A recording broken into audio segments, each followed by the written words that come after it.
കോൺഗ്രസുകാരനെയോ youth കോൺഗ്രസുകാരനെയോ ആക്രമിച്ച ഒരു വ്യക്തിയെ എന്റെ പേഴ്സണൽ സ്റ്റാഫിൽ എടുക്കും എന്ന തരത്തിലുള്ള പ്രചരണം നടത്തിയ ആളുകളോട് എനിക്ക് സൂചിപ്പിക്കാനുള്ളത്, നിങ്ങൾ പഠിച്ച സ്കൂളിലല്ല കെ തുളസി പഠിച്ചത്.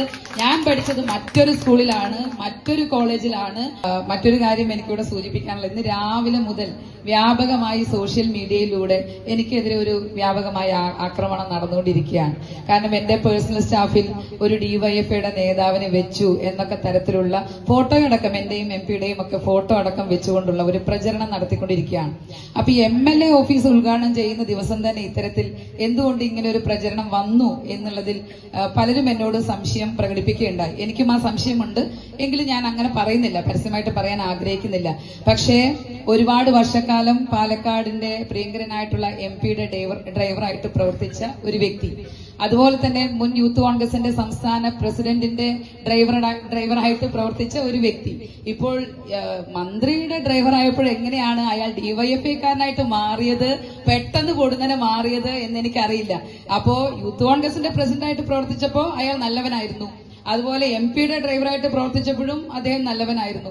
ഈ മന്ത്രിയുടെ ഡ്രൈവറായിട്ട് വന്നപ്പോൾ എങ്ങനെ പാർട്ടി മാറിപ്പോയി എന്നുള്ള ആ അതിശയകരമായിട്ടുള്ള മാറ്റം മനസ്സിലാക്കാൻ സത്യത്തിൽ എനിക്ക് കഴിഞ്ഞിട്ടില്ല. ഞാനും ആ അതിശയത്തിൽ തന്നെ നിൽക്കുന്ന ഒരു സാഹചര്യമാണ്. ഇനി ആ വ്യക്തിയുടെ കുടുംബം ഒരു കോൺഗ്രസ് കുടുംബമാണ്.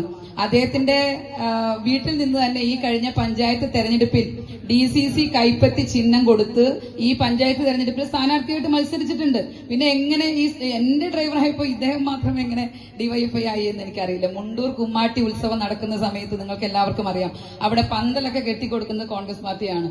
അതേസമയം DJ പാർട്ടി നയിക്കുന്നത് പലപ്പോഴും ഡിവൈഎഫ്ഐ ആണ്. അവരുടെ DJ പാർട്ടിയിൽ പോയി ആർക്ക് വേണമെങ്കിലും നൃത്തം ചെയ്യാം.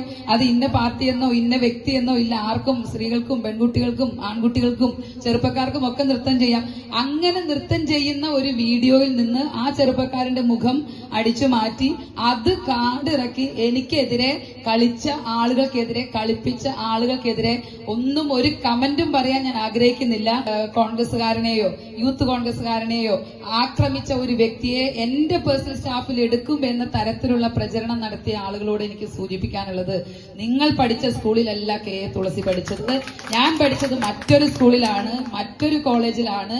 ഇനി ഒരു കാര്യം കൂടി അവരെ എനിക്ക് വെല്ലുവിളിക്കാനുള്ളത്, ഇത് അഹങ്കാരം കൊണ്ടുള്ള വെല്ലുവിളിയല്ല, ജനങ്ങളോടുള്ള, പാർട്ടിയോടുള്ള, മുന്നണിയോടുള്ള ആത്മാർത്ഥത കൊണ്ട് മാത്രമുള്ള ഒരു വെല്ലുവിളിയാണ്.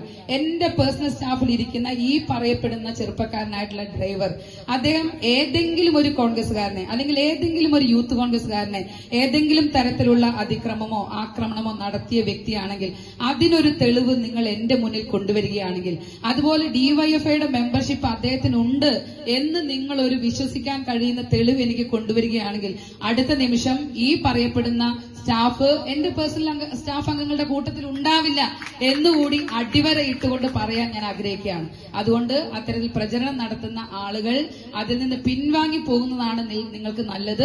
അല്ലെങ്കിൽ ജനങ്ങളുടെ മുന്നിൽ വഷളാകുന്നത് നിങ്ങൾ മാത്രമായിരിക്കും. കാരണം ഒരു MLA ഓഫീസ് ഉദ്ഘാടനം ചെയ്യപ്പെടുന്ന ഏറ്റവും സന്തോഷകരമായിട്ടുള്ള ഒരു ചടങ്ങ് അത്ര സന്തോഷകരമാക്കണ്ട എന്ന് ആരെങ്കിലും തീരുമാനിച്ചിട്ടുണ്ടെങ്കിൽ അതിനുള്ള മറുപടി അടുത്ത 5 വർഷക്കാലം ഈ MLA ഓഫീസിൽ നിന്ന് ഈ കോങ്ങാട് നിയോജക മണ്ഡലത്തിലെ മുഴുവൻ ആളുകൾക്കും കൊടിയുടെ നിറം നോക്കാതെ കക്ഷി രാഷ്ട്രീയത്തിനതീതമായി ഏറ്റവും മികച്ച സേവനം ഉറപ്പുവരുത്തിക്കൊണ്ടായിരിക്കും എന്നുള്ളതാണ് ഇത്തരത്തിൽ തെറ്റായ പ്രചരണം നടത്തിയ ആളുകളോട് എനിക്ക് സൂചിപ്പിക്കാനുള്ളത്.